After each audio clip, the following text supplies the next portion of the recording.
Kita ke negeri di bawah bayu. Antara fokus petang ini, operasi jelajah Sabah JTK buka 45 kertas siasatan. Perinciannya langsung sama Suaran Shah di Kota Kinabalu. Silakan Suaran.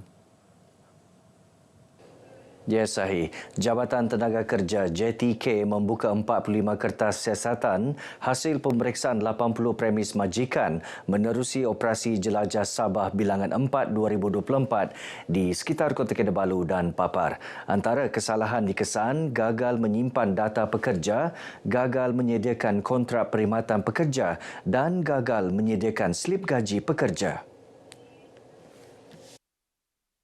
Ketua Penolong Pengarah Bahagian Standard Perburuhan JTK Sabah, Jejison Mohamed berkata turut dikeluarkan 47 notis pelbagai kesalahan membabitkan tunggakan gaji pekerja berjumlah RM416,000 melibatkan 240 pekerja. Setakat ini, notis pematuhan yang dikeluarkan bagi pelbagai kesalahan adalah sebanyak 47 notis kesalahan, tidak menyimpan daftar pekerja, tidak menyediakan slip gaji, termasuklah pelanggaran-pelanggaran gaji minimum, gaji lebih masa tidak dibayar. Jejison menyatakan demikian kepada pemberita selepas operasi jelajah Sabah di Papar. Hari kedua operasi ini melibatkan 35 pegawai JTK Sabah dan akan diteruskan ke Sandakan. Operasi ini membuktikan komitmen JTK menangani isu perburuhan di Sabah, terutama melibatkan pelanggaran Perintah Gaji Minimum PGM. Koperasi Kemajuan Perikanan dan Nelayan Sabah Ko Nelayan merancang membina akuaria bertaraf dunia di Kota Kinabalu.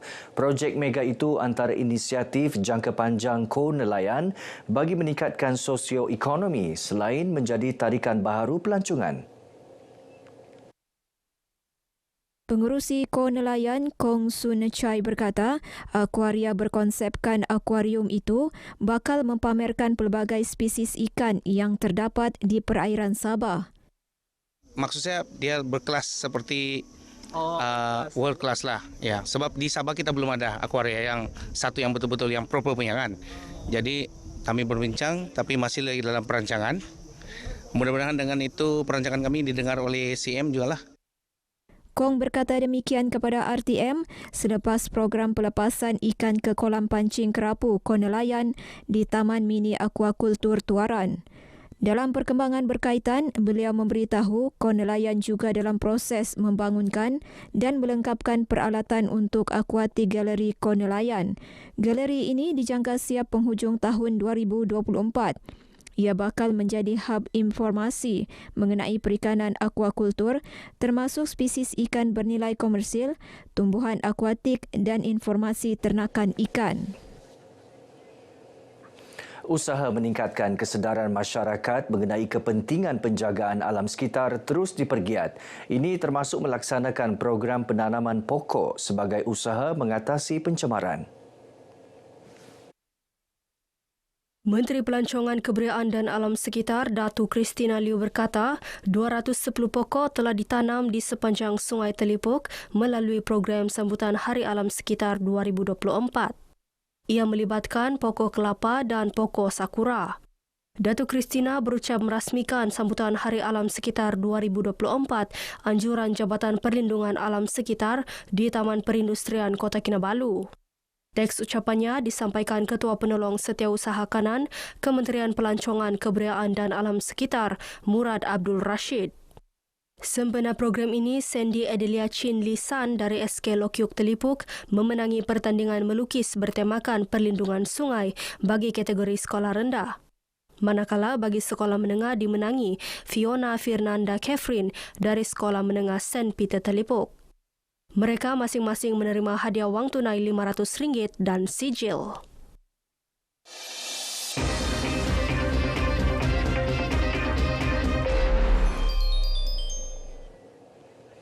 Pembuangan minyak masak terpakai di sinki dapur rumah bukan sahaja menyusahkan, malah boleh menelan kos yang mahal untuk membaiki semula. Namun sekiranya bahan tersebut dikitar semula, pasti mampu menghasilkan pelbagai produk baharu seperti biodiesel, lilin, sabun, baja ataupun makanan haiwan. Ikuti tinjauan Alicia Ornella Michael sempena sambutan Hari Alam Sekitar.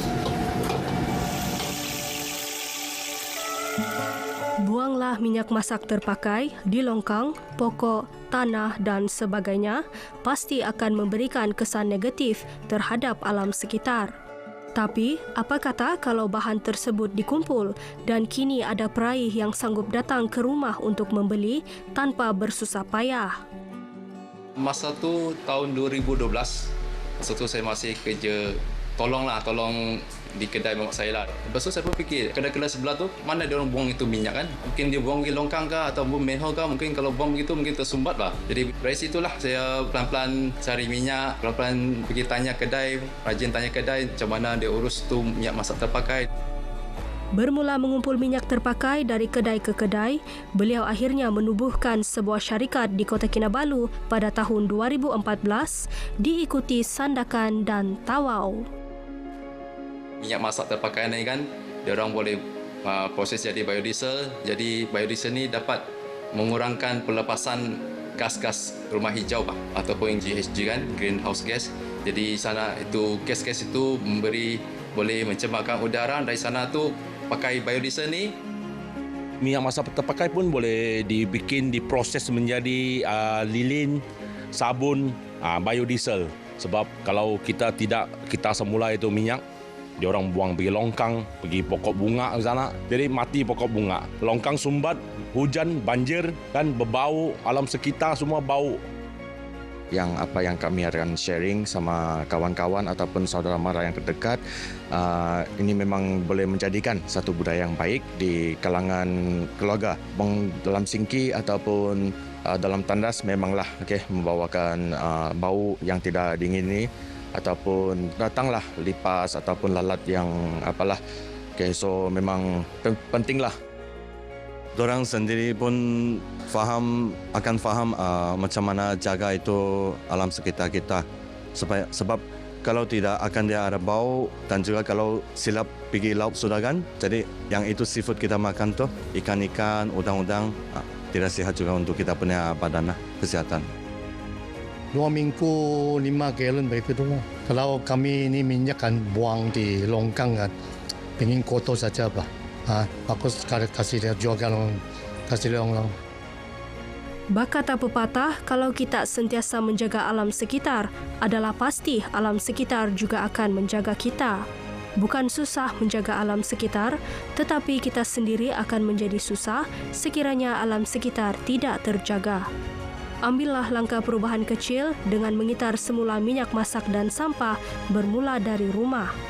Elisha Ornella Michael, RTM.